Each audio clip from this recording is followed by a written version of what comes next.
Hello friends, welcome back once again. Friends, आज हम लोग चैप्टर जानेंगे वंस अपॉन अ टाइम। ये चैप्टर सुन के ही लग रहा होगा आपको कि ये चैप्टर कुछ ऐसा होगा जो स्पेसिफिक होगा, और ये मूवी के टारगेटिंग करते हुए, जैसे आप लोगों ने सुना होगा once upon a time in Mumbai, once upon a time in Mumbai, ये मूवी का नाम है। तो ये माइंड सेटअप ना कीजिएगा कि यह स्टोरी उस पर डिपेंड करेगी। यह अपने आप में एक यूनिक स्टोरी है, ठीक है। और इसमें आप एक कंडीशन को समझने की कोशिश करेंगे कि किस प्रकार से आपकी जो दुनिया में जो रंग भेद या किसी भी रूप में जो आपका ऑर्थोडॉक्स हमारा चला आ रहा है, जो परंपरा हमारी चली आ रही है भेदभाव करने की या रेशलाइजेशन की, जो रेशियल बेस पे हम लोग क्या करते हैं, एक दूसरे के साथ डिस्क्रिमिनेशन करते हैं, तो इन सभी की वजह से बहुत सारी प्रॉब्लम का सामना करना पड़ता है। और उनके मन में इनके प्रति कैसा भावना उत्पन्न होता है, उनके बारे में आपको इस चैप्टर में जानना है। अर्थात कि डिस्क्रिमिनेशन के कारण क्या क्या समस्या होती है, इनके बारे में इस चैप्टर में हम लोग जानने की कोशिश करेंगे। यह जो चैप्टर है वास्तव में लिखा किनके द्वारा गया है? टोनी मॉरिसन के द्वारा। तो पहले थोड़ा सा टोनी मॉरिसन के बारे में जानते हैं, फिर हम इस स्टोरी की आपको ब्रीफ इंट्रोडक्शन देंगे और फिर उसके बाद इस चैप्टर को हम लोग स्टार्ट करेंगे। तो कह रहा है आपका Tony Morrison was the 8th woman and the first black woman to receive the Nobel Prize in 1993 in literature। ठीक है, 1993 में लिटरेचर के क्षेत्र में, अर्थात कि साहित्य के क्षेत्र में इन्हें पुरस्कार दिया गया था। कौन सा?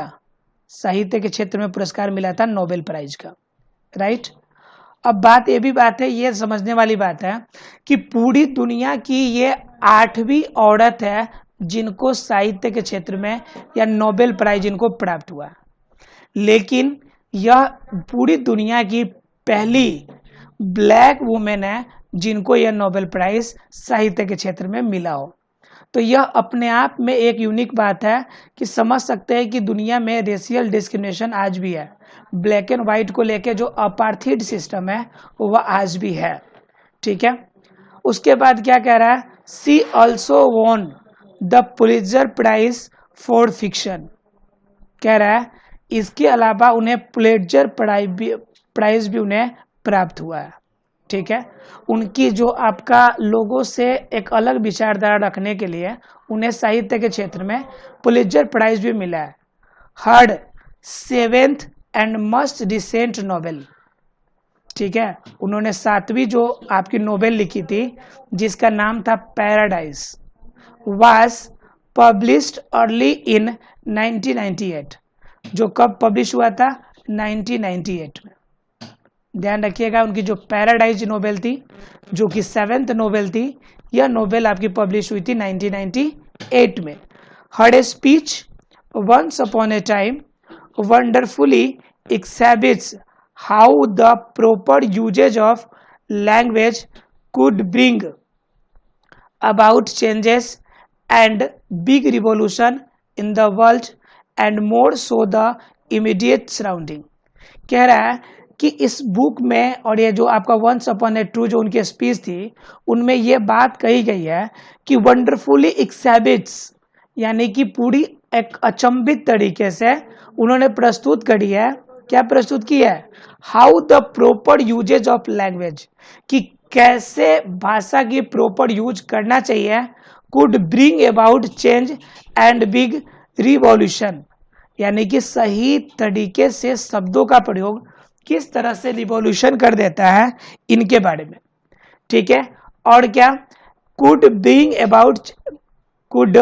Bring about changes big revolution in the world, जो पूरी दुनिया में एक बहुत ही बड़ा आंदोलन का रूप ले सकता है।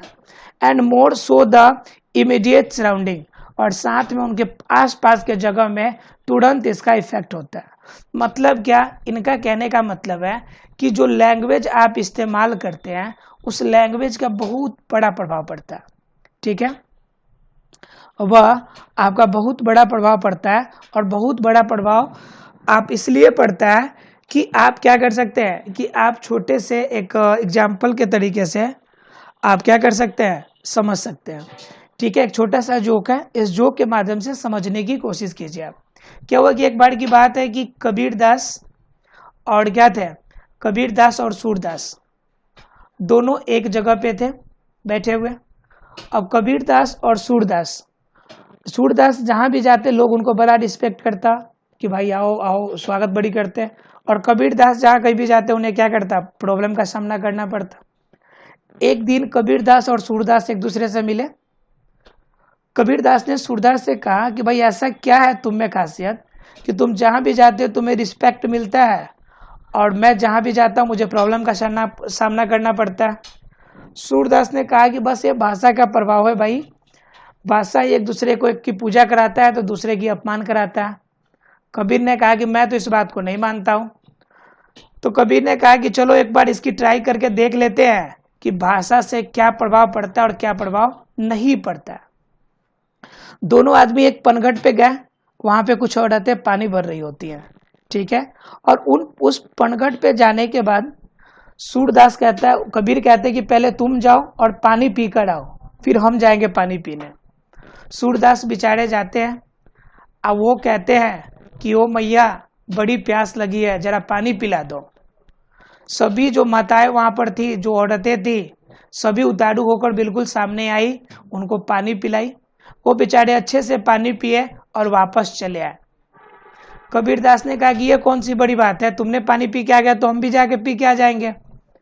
ठीक है, तो कहेगी ठीक है तो फिर जाओ। तो कबीरदास जब जाते हैं तो कबीरदास को औरतें बड़ी पीटती है उनको, और पीट कर वापस आते हैं कबीरदास पिटा के। अब कबीरदास वापस पिटा के आते हैं तो सूरदास पूछते भाई अब क्या हुआ, तो बोले कि नहीं मुझे तो क्या कहते बड़ी पीटा सभी ने। तो सूरदास ने कहा कि तुमने जरूर अपने बातों को कहने का लैंग्वेज तरीका तुम्हारा सही नहीं होगा इसलिए पीटा। तो बोला कि जो बात तुमने कहा था सेम बात मैंने भी कहा, फिर भी लोगों ने मुझे पीटा। बोला क्या बोला था, तो कह रहा है कि तुमने बोला कि ओ मैया मुझे पिला दो, पानी पिलाओ, और मैंने कहा कि वो मेरे बाप की जोड़ीदार जरा पानी पिलाओ। कहने का तरीका आपका बदल गया, दोनों का मतलब माता ही होता है। बाप का जोड़ीदार का मतलब जिनकी शादी बाप से हुई हो, मतलब क्या माता हुआ, लेकिन कहने का तरीका लैंग्वेज चेंज हो गया, तो लैंग्वेज चेंज होने के साथ उनकी पिटाई हो गई। तो इसलिए क्या होता है कि लैंग्वेज का प्रभाव बहुत ज्यादा होता है। तो इस चैप्टर में टोनी मॉरिसन ने भी क्या कहा है कि लैंग्वेज के अकॉर्डिंग ही उन्होंने बताया कि लैंग्वेज से आपका सराउंडिंग पे बहुत ज्यादा प्रभाव पड़ता है और इमीडिएट सराउंडिंग भी इससे प्रभावित होता है। उसके बाद कह रहा है this speech makes the point that language should be living and vibrant. कह रहा है कि यहाँ पे इन्होंने ये प्रस्तुत किया है कि जो स्पीच है आपकी, जो बोली है, जो भाषा है, यह एक जिंदा और आपका वाइब्रेंट तरीके से रहता है, यह यहाँ पे प्रस्तुत करने की कोशिश की है लोग। ठीक है, यानी टोनी मॉरिसन ने कोशिश किया है कि ये बताए कि आपका क्या है, लैंग्वेज जो होता है थोड़ा सा वाइब्रेंट होता है और वाइब्रेंट के साथ जीवित अवस्था में होता है। ठीक है, उसके बाद क्या, narratives have not only been entertaining but also one of the principal ways of absorption of knowledge। कह रहा है कि भाषाएं जो होती है सिर्फ इंटरटेन करने के लिए नहीं होती, बल्कि इसमें एक मौलिक रूप इनका दिखाया गया है जो क्या करता है, ऑब्जर्वेशन ऑफ नॉलेज, जिनसे हमें क्या प्राप्त होती है, ज्ञान की प्राप्ति होती है। ध्यान रखिएगा यहाँ पे वेज लिखा हुआ है, WAY, वे मीन्स होता है रास्ता, और जब इसमें लग जाए वेज, वेज का मतलब हो जाता है रूल, नियम, कानून। क्लियर है आप लोग को। तो ये कह रहा है कि इनसे क्या होता है कि आपको ऐसा ना सोचना है कि नैरेटिव्स ये बताना चाहता है कि भाषा जो हमारी सिर्फ इंटरटेनिंग ही होती है, बल्कि इससे आपका ऑब्जर्वेशन ऑफ नॉलेज यानी कि भाषा का अधिग्रहण भी होता है। उसके बाद क्या कह रहा है, there are anecdotes which bring out the theme through the most simple form of expression and language. कह रहा है there are anecdotes which brings out, brings out को यहाँ पे मार्कआउट कीजिएगा। ब्रिंग्स आउट का मतलब होता है कोई भी चीज समक्ष लाना या प्रकट करना या फिर उपस्थित करना, सामने लाना। तो कह रहा है there are anecdotes which brings out the theme through the must simple form of expression and language. बिल्कुल सिंपल एक्सप्रेशन और लैंग्वेज की भाषा में इस थीम को टोनी मॉरिसन ने सबके सामने प्रस्तुत करने की कोशिश करी है। उसके बाद क्या कह रहा है, the given speech is a fine example of this. और यहाँ पे जो स्पीच है यह इसका बिल्कुल जीता जागता एक सुंदर सा क्या है, एग्जाम्पल है, उदाहरण है। क्लियर है? मतलब सीधे शब्दों में कहे कि इसमें आपका टोनी मॉरिसन ने लैंग्वेज के प्रॉपर प्रयोग के बारे में बताया है। दूसरा नंबर इनमें एक और बात जाना कि रेशियल डिस्क्रिमिनेशन की वजह से इनको जो था सबसे पहली बार यानी कि फर्स्ट ऐसी महिला मिली जो ब्लैक थी, काली थी और जिनको नोबेल प्राइज दिया गया। चलिए अब कर लेते हैं डिस्कस इसमें और डिस्कस करते हैं कि डिस्कस करने की क्या पॉइंट है जिसपे आपको अपने फ्रेंड के साथ डिस्कस करना है। कह रहे how often did you listen to stories when you were a child. ठीक है, how often did you listen to stories when you were a child. जब आप बच्चे थे तो आप कैसे कहानियां सुनते थे या किन से कहानियां सुनते थे। तो उस समय हमारी क्या होती थी, ग्रैंड मम होती थी, ग्रैंड मम होती थी, कहानियां सुनाती थी। हम लोग सोते समय ये कहानियां सुनते थे, है ना। बड़ी इंटरेस्टिंग कहानियां होती थी, वो सोते समय सुनते थे कहानियां। तो ये जनरली आपका ये इस पे आपको डिस्कस करना है। सेकेंड नंबर का रहा पॉइंट जिस पे डिस्कस करना है, हु टोल्ड यू स्टोरीज, कहानियां कौन सुनाता था। तो आपकी ग्रैंड मॉम सुनाती थी generally. How did those stories usually begin, और ये कहानियां लगभग किससे शुरू होती थी सामान्यतः, जनरली दादी की कहानियां और पुराने जो लोगों की कहानियां हैं उनकी शुरुआत होती थी, एक राजा थे और उनकी एक रानी थी। जनरल कहानियां का स्टार्टअप कहाँ से होता था, एक राजा थी और एक रानी थी। जनरली कहानियां इसी पॉइंट ऑफ से शुरू होती थी, बाद में राजा मंत्री उनके सिपाही सब शामिल होते थे, लेकिन कहानी की स्टार्टअप जो होती थी राजा और रानी से होती थी। चलिए बिना लेट किए हुए स्टार्ट करते हैं चैप्टर को, वंस अपॉन अ टाइम। देखिए चैप्टर में क्या कह रहा है आपको, वंस अपॉन अ टाइम। अब क्या कह रहा है कि once upon a time there was an old woman. ध्यान से समझिएगा, इस चैप्टर में मैंने बताया था कि आपको एक थीम बताएंगे कि वास्तव में इसमें पढ़ना क्या। इसमें आपको भाषा के प्रयोग, प्रॉपर लैंग्वेज को जानना है। इसमें किसके बारे में जानना है, पहले लैंग्वेज के बारे में जानना है। लैंग्वेज में पढ़ेंगे हम लोग कि वास्तव में एक इंसान, एक व्यक्ति की जो अपमान होती है और एक व्यक्ति की जो आदर होती है, जो रिस्पेक्ट होती है, वह किनकी वजह से होती है, उनकी बोली व्यवहार भाषा की वजह से होती है। अगर आपका व्यवहार अच्छा है तो हर जगह आपको रिस्पेक्ट मिलेगा। अगर बोली व्यवहार आपका अच्छा नहीं है, अगर बिहेवियरल आपका अच्छा नहीं है तो कहीं पर भी आपको रिस्पेक्ट नहीं मिलेगा। किसी से भी दोस्ती, फ्रेंडशिप, किसी भी रूप में आपका जो संबंध होगा वह रिलेशनशिप लंबा नहीं चलेगा। क्लियर है बातों को। तो हमेशा हमें क्या चाहिए कि हमें अपने भाषा में संतुलित रखना चाहिए। कहा जाता है कि मयान से निकली हुई तलवार और जुआ से निकली हुई बोली कभी वापस नहीं आती, इसलिए हमेशा हमें बोलने से पहले हर बातों को नाप तोल के बोलना चाहिए। क्लियर है। कह रहा है चैप्टर में वंस अपॉन ए टाइम, एक समय की बात है, there was an old women, एक बुढ़ी औरत थी। ठीक है, ब्लाइंड बट वाइज, अंधी थी लेकिन बहुत ही बुद्धिमान थी। और एन ओल्ड मैन, और एक बुढ़ा आदमी भी था। ठीक है, एक बुढ़ी औरत और एक बुढ़ा आदमी था। बुढ़ी औरत क्या थी, ब्लाइंड थी, अंधी थी। अ गुरु परहैप्स सूथिंग रेस्टलेस चिल्ड्रेन। ठीक है, पास में आपका शायद क्या थे कि रेस्टलेस चिल्ड्रेन थे। बच्चे तो हमेशा रेस्टलेस ही रहते हैं। रेस्टलेस का मतलब होता है बेचैन। जिनके पास चैन का समय ना हो वो होते हैं बेचैन। हमेशा आपका नटखट नट्टी काम करने वाले लोग होते हैं क्या, बेचैन। तो भी क्या थे, नटखट थे, बेचैन थे बच्चे। I have heard this story or one exactly like it in the lore of several cultures.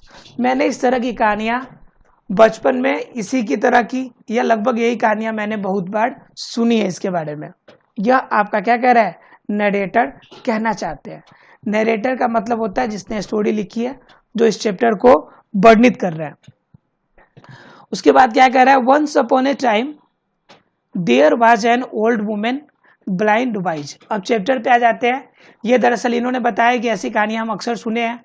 अब ये चैप्टर पे आते हैं क्या कि किस तरह की कहानियां सुने हैं। तो वंस अपॉन ए टाइम, एक समय की बात है, एक बुढ़ी औरत थी, अंधी थी लेकिन बुद्धिमान बहुत ज्यादा थी।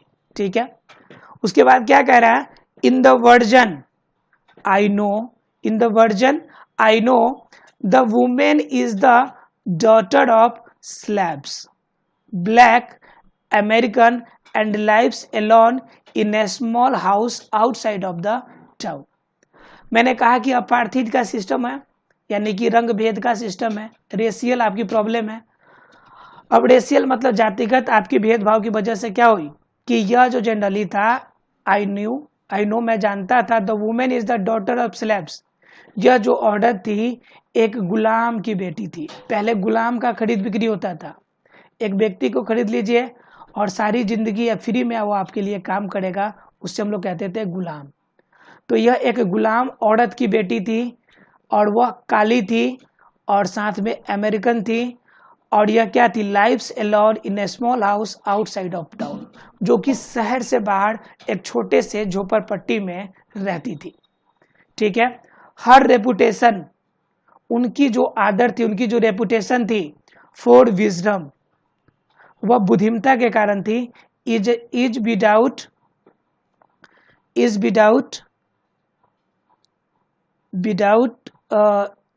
Need and without question, is without, just a minute, without पीर। ठीक है, without Pir and without question.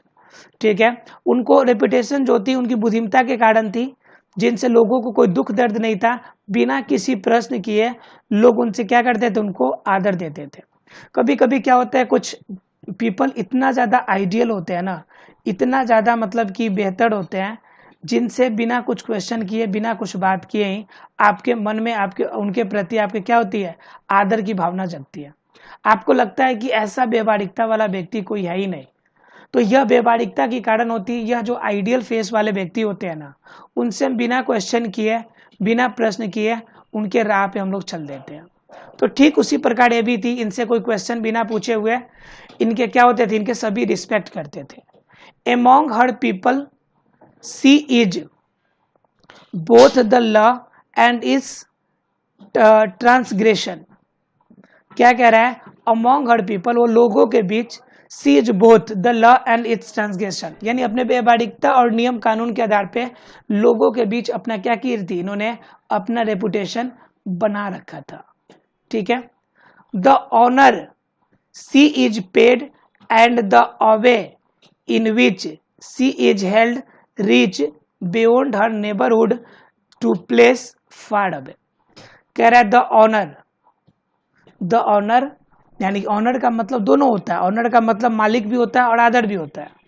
तो कह रहा है the honour she is paid, the honour she is paid, जो आदर उसे दिया जाता था, and the away in which, away का मतलब होता है नियम कानून, and the away in which she is held reach, और जिस नियम कानून के आधार पर वहां तक वो पहुंची थी, beyond her neighbourhood to places far away, वह अपने पड़ोसियों से बहुत आगे निकल चुकी थी। मतलब क्या, उनकी जो आदर थी उनके पड़ोसी आस पड़ोस वाले से कहीं ज्यादा उनकी आदर थी। क्या, उसके बाद क्या, to the city where the intelligence of rural prophets is the source of much amusement. ठीक है, क्या कह रहा है कि उनकी जो इंटेलिजेंस थी, यानी जो तेजस्विता थी, ऑफ रूरल प्रोफेट्स, यानी सामाजिक प्रादुर्भाव में, सोर्स ऑफ मच एम्यूजमेंट्स, वह ज्यादा से ज्यादा लोगों के लिए क्या था, एक एम्यूजमेंट था, मतलब क्या, एक आपकी क्या कह सकते हैं, एक मजाकिया था लोगों के लिए। यानी कुछ लोग क्या होते हैं कि आपकी तेजस्विता अच्छे होते हैं तो उनको क्या होता है, भ्रम होता है कि ये अच्छा होने का नाटक कर रहा है, ये अच्छा है नहीं वास्तव में, तो लोग उन पे क्या करते हैं, मॉक करते हैं। और कुछ लोग क्या होते हैं कि इनके आदर को वो रियल वे में समझते हैं तो वो उनको रिस्पेक्ट देते हैं।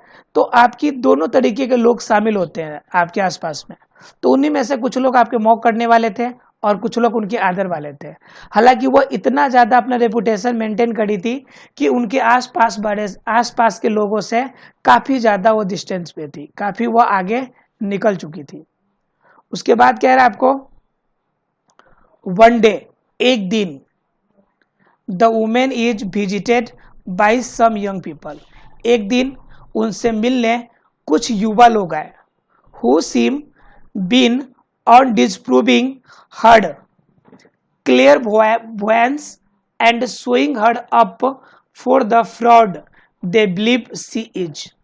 कह रहा वास्तव में जैसा उस औरत को लगा, जैसा उनको विश्वास था कि कुछ लोग उनसे मिलने आए और वो ऐसा प्रतीत हो रहे थे कि वो इनको डिसअप्रूव करना चाहते थे कि ये जितना भी वो अच्छा बनने का नाटक कर रही है ये सब गलत है, ये औरत जो है आपका क्या है, फ्रॉड है, यह लोगों के बीच साबित करना चाहती थी। दियर प्लान इज सिंपल, उनके आपके जो योजना थी बिल्कुल साधारण थी, सिंपल थी। दे इंटर हर हाउस, वे लोग जो युवा लोग थे वह उस ब्लाइंड वुमेन के कमरे में आते हैं and ask the one question the answer to which rights solely on her difference from them, a difference they regard as profound disability her blindness. कह रहा है कि आते आते ऐसे क्वेश्चन पूछते हैं जो बिल्कुल डिफरेंट होता है, बिल्कुल भिन्न होता है, किनके, उनके डिजेबिलिटी के, उनकी अयोग्यता के बिल्कुल विरुद्ध होता है। ठीक है, यानी कि उनकी ब्लाइंडनेस है और ब्लाइंडनेस की वजह से आप उनसे कुछ दिखाने वाला चीज आपसे पूछ लो। जैसे मैं पूछ दूं कि बताओ मेरे हाथ में क्या है, सामने वाला अंधा है, उसे क्या पता कि उसके मेरे हाथ में क्या है, तो कंडीशन सेम उसी तरह का पूछता है। ऐसा क्वेश्चन पूछता है कि जो उनकी विकलांगता के विरुद्ध है, जो उनकी अयोग्यता के क्या है, विरुद्ध है। कह रहा है they stand before her and one of them says, वे लोग उनके सामने खड़े होते हैं और उन लोगों में से एक जो लड़का होता है वह क्वेश्चन पूछता है, ओल्ड वुमेन, क्वेश्चन पूछता है, क्या क्वेश्चन पूछता है, पूछता है ओल्ड वुमेन, ओ बूढ़ी औरत, I hold in my hand a bird, मैंने अपने हाथ में एक चिड़िया को पकड़ रखा है, tell me whether it is living or dead, कह रहा है कि बताओ कि ये लाइव है मतलब जिंदा है या फिर डेड है। मेरे हाथ में एक चिड़िया है, आपको बताना है ये जिंदा है या मरा हुआ है। अब बताओ, ये बिल्कुल अपोजिट क्वेश्चन हो गया। उसके बाद क्या कह रहा है, सी डज नॉट आंसर, वो कोई भी जवाब नहीं देती है, and the question is repeated, और यह प्रश्न बार बार पूछा जाता है, is the bird I am holding living or dead, यह जो हाथ में मैंने चिड़िया पकड़ रखा है वह जिंदा है या फिर मरा है। Still she does not answer, तब भी वो कुछ भी जवाब नहीं देती है। She is blind and can not see her visitors, वह अंधी है और वह विजिटर को नहीं देख सकती है। Let alone what is in their hands, कि उनके हाथों में क्या है। She does not know their colour, वो तो उनका रंग भी नहीं जानती है। जेंडर, वह किस लिंग का है, कहाँ उनका घर है, कुछ भी वो नहीं जानती है। सी ओनली नोज, सिर्फ वो इतना जानती है। दियर मोटिव्स, वो इतना जानती है कि उनका मोटिव क्या है, कि वो उन्हें डिसअप्रूव करना चाहते हैं। वह चाहते हैं कि लोगों के बीच ये साबित करें कि यह जो औरत है यह छलावा कर रही है, यह औरत कैसी है, फ्रॉड है, ये साबित करना चाहते हैं। उसके बाद क्या कह रहा है, तो ये पूछता है, उसके बाद कह रहा है the old women silence is so long, काफी लंबे समय से औरत बिल्कुल शांति से उनकी बातें सुन रही है। The young people have trouble holding their laughter, और ये जो लोग आए थे यह अपनी हंसी को काबू ना कर पा रहे थे। इनको लग रहा था कि वह अपने जिस मोटिव के लिए आए थे, जिस आपका कार्य के लिए आए थे, उसमें क्या हो गए, वो कामयाब हो गए। इसलिए वह क्या कर रहे थे, वह अपने आप को, अपने हंसी को काबू नहीं कर पा रहे थे। फाइनली सी स्पीक्स, अंततः वह जो औरत थी वह बोली, and her voice is soft but stern, उनकी आवाज बिल्कुल मुलायम, बिल्कुल नॉर्मल थी, सॉफ्ट थी, लेकिन स्टर्न, लेकिन बिल्कुल चुभने वाली थी। उनकी बातें देखिएगा, कभी कभी बिल्कुल प्यार से कोई बोलता है बात, लेकिन आपको बड़ा जल्दी चुभ जाती है। चुभने का मतलब जब आपके अपोजिट का है, ठीक है, प्यार से कोई कहे कि आपका व्यवहार अच्छा नहीं लगता मुझे, तो प्यार से तो बोला है, लेकिन ये अच्छा नहीं लगता है, यह बात क्या करता है, आपको चुभता है, यानी गलत लगता है। ठीक उसी प्रकार से इनका बोलने का तरीका तो बिल्कुल सॉफ्ट था, लेकिन स्टर्न था, चुभने वाला था। आई डोंट नो, मैं नहीं जानती, सी सेज, वह कही मैं नहीं जानती। I don't know whether the bird you are holding is dead or alive, मैं नहीं जानती कि आपके हाथ में जो चिड़िया है वह जिंदा है या फिर मरा हुआ है, मैं इस बात को नहीं जानती। बट, लेकिन, व्हाट आई डू नो, लेकिन जो मैं जानती हूं, इज डैट, कि it is in your hands, कि मैं ये जरूर जानती हूँ कि कुछ न कुछ आपके हाथ में है। It is in your hands, ये आपके हाथ में जरूर है, इस बात को मैं जरूर जानती हूँ। क्या होता है कि ध्यान रखिएगा कि जितने भी आपके इस तरह के विकलांग लोग होते हैं, उनका सिक्स्थ सेंस बहुत ज़्यादा काम करता है। सिक्स्थ सेंस करने का मतलब क्या है, इनके अलावा दिमाग का जो आपका कंसंट्रेशन लेवल होता है, जो काफ़ी ज़्यादा होता है। कह रहा है, for parading their power, her helplessness, the young visitors are reprimanded, told they are responsible not only for the act of mockery but also for the small bundle of life sacrificed to achieve its aims।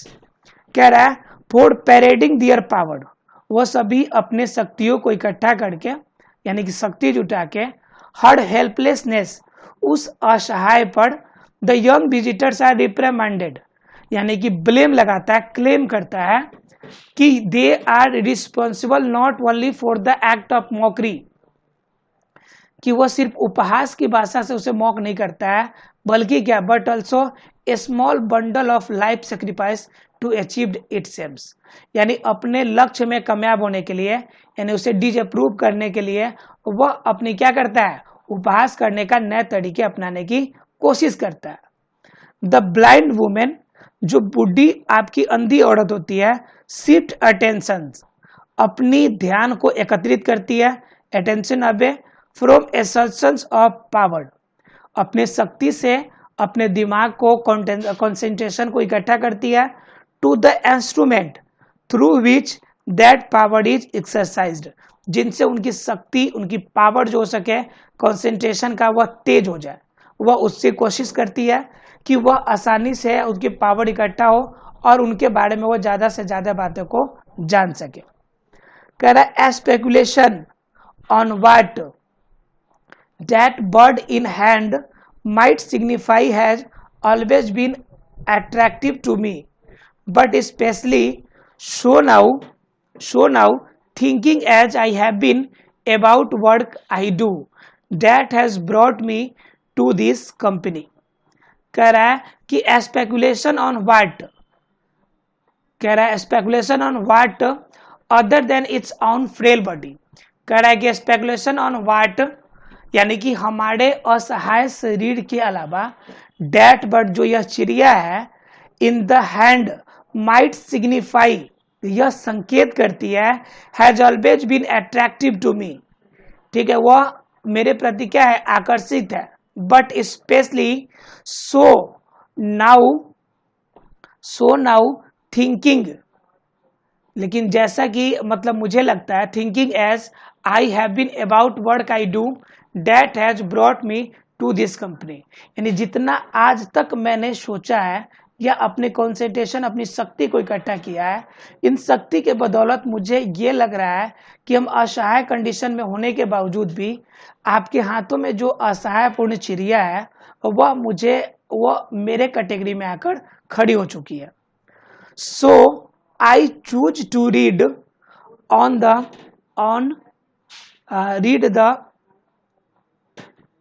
Read the as language, bird लिखा हुआ है, as read the bird as language and the women as a practised writer. कह रहा है I choose to read the bird as language. ठीक है, इसलिए मैंने अपने आप को चुना कि मैं चिड़ियों की भाषा सीख सकूं, and the women as a practised writer, और जो औरत है वह क्या बन जाए, एक प्रैक्टिस्ड राइटर, मतलब कि एक क्या हो जाए कि एक अनुभवी लेखक का रूप धारण कर ले। मतलब क्या कि एक अनुभवी लेखक की आपकी चिड़िया की भाषा की किताब हो, अगर उसे पढ़े तो मैं उनकी असहायता को, चिड़िया की असहाय कंडीशन को जो आपके हाथ में है, उससे मैं समझ पाऊंगी और आपको मैं इसका जवाब दे पाऊंगी। यह औरत कहती है उस यंग पीपल से। ठीक है, अब इन्हीं के आधार पे कुछ क्वेश्चंस है, वो जानने की कोशिश कीजिए।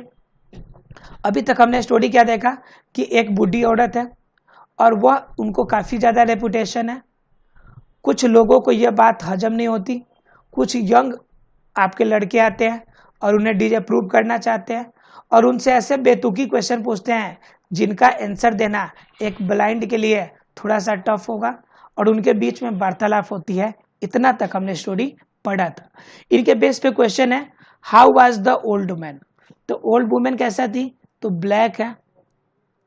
ब्लैक है और ब्लाइंड है। क्लियर है। उसके बाद क्या, is the folklore present in one culture और मेनी। क्या यह जो फॉकलोर, जो यहाँ पे आपका लोक नायक लोक आपका संबंधी जो आपका यहाँ पे चैप्टर है, क्या सिर्फ एक कल्चर से या अत्यधिक कल्चरों को इसमें शामिल करता है। तो एक कल्चर की तो बात नहीं हो सकती है, यह मेनी कल्चर को इसमें इन्वॉल्व करता है। ठीक है, उसके बाद क्या, who is the father of that old women. उस ओल्ड वुमेन का फादर कौन था, तो एक स्लैब था। ठीक है, और कैसा स्लैब, तो ब्लैक स्लैब था, और कहाँ का रहने वाला था, तो अमेरिका का रहने वाला था। क्लियर है। फोर्थ नंबर क्वेश्चन कह रहा है, where does the old women live. वो रहती कहाँ है, तो outside of the town, outside of town, शहर से बाहर एक छोटी सी झोपड़ी में रहती है। क्लियर। कह रहा है, how is her reputation for wisdom. यह इनकी आपकी बुद्धिमता के कारण रेपुटेशन कैसी है, तो वेरी गुड। और क्या, यह औरों से बहुत आगे निकल चुकी है, अपने नेबरहुड से बहुत ज्यादा इनका क्या है, इनका आपका आदर सम्मान है, रेपुटेशन हायर लेवल का है। 6 नंबर कह रहा है, what is her position in the neighbourhood. Neighbourhood में ऐसा पोजीशन है कि इनके बाद से को इतना रिस्पेक्ट देते हैं कि बिना कोई सवाल किए इनको सभी क्या करते हैं, रिस्पेक्ट देते हैं, बिना कोई सवाल के इनको रिस्पेक्ट देते हैं। उसके बाद क्या रहा है, why did some young people visitor. और वह यंग पीपल उनके पास घूमने या उनसे मिलने क्यों आते हैं, तो क्यों कहते हैं जी, क्योंकि वो चाहते हैं कि ये सभी मॉक कर रही है, सॉरी ये फ्रॉड है, तो इस वजह से ये डिसअप्रूव करने आते हैं लोग। उसके बाद 8 नंबर क्या कह रहा है, what does the old women know about those people. उस जो बूढ़ी औरत होती है वह उन आदमी के बारे में क्या जानती है, तो कह रहे उनके मोटिव को जानती हो। क्या मोटिव को जानती है, कि वो लोग डिसअप्रूव करने आए हैं कि मैं क्या कर रही हूँ, मैं जो कर रही हूँ वो एक क्या है, फ्रॉड का काम है, मैं वास्तव में अच्छी आदमी नहीं हूँ, यह आपका डिसअप्रूव करना चाहते हैं। 9 नंबर क्वेश्चन कह रहा है, for what are the young visitors reprimanded. वह क्या करता है, रिप्रीमांडेड करके विजिटर्स क्या अपने रिप्रीमांडेड क्या करता है, वो वास्तव में वह अपने पावर को रिप्रीमांडेड करता है और वह डिसअप्रूव करने की न्यू आपकी जो वेज है वह अपनाने की कोशिश करता है। 10 नंबर कह रहा है, what does bird and women signify to the speaker. What does bird and women signify the speaker. Speaker को बर्ड और वुमेन क्या संकेत करते हैं, कि दोनों क्या है, हेल्पलेस कंडीशन में है, दोनों हेल्पलेसनेस कंडीशन में है, दोनों असहायपूर्ण स्थिति में। यहां तक क्लियर होगा आप लोग को। कल आगे की जो पार्ट है उससे हम लोग देखने की कोशिश करेंगे। मिलते हैं अगले क्लास में, तब तक के लिए थैंक यू वेरी मच। हंसते रहिए, मुस्कुराते रहिए।